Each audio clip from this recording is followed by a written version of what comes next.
মোক কথা কি ভাবিছে কওক তোক মই মানুহ বনোৱাৰ কথা ভাবিছো মোহন এতিয়া মানে মই মানুহ নাছো চা আছ কিন্তু কামৰ নাছ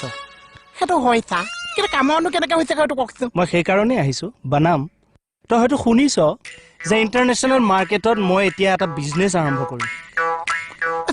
বিজনেছটো বুজি পাইছো কিন্তু ইণ্টাৰনেশ্যনেলটো বুজি নাপাইছো মানে আঞ্চলিক ভিত্তিত ব্যৱসায় আৰু বা বহুত ডাঙৰ ব্যৱসায় আছে ডাঙৰ ব্যৱসায় তই শুনিছ চাগে গুণুগুণুকে শুনিছো চা লগতে এইটো শুনিছ নে নাই যে গোটেই ব্যৱসায়টোৰ মেনেজাৰ তই মই মোৰ এই কোটি কোটি টকাৰ ব্যৱসায়টোৰ গোটেই হিচাপ নিকাচ তই ৰাখিব লাগিব তই 2000 টকা 1999 টকাটোৰ হিচাপ ৰাখিবিচোন হ'ব চা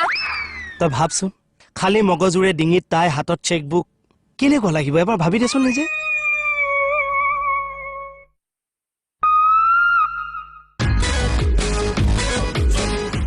পিঠা বেচিছো বত্তপতিছ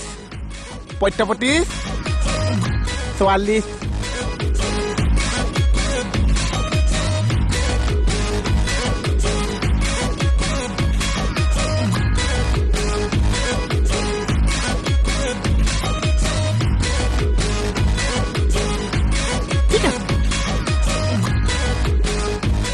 দেখিছনে নিজকে বহুত ভাল লাগিছে চা আজিৰ পৰা আপোনাৰ হিচাপ মই ৰাখিছো চা সে মজা এতিয়া মোৰ ঘৰলৈ যা মনিবক উৎপাত কৰি দে 2 কেজি পিঠাগুৰি ৰেগুলাৰ খুন্দি দিব লাগিব মোক হ'ব চা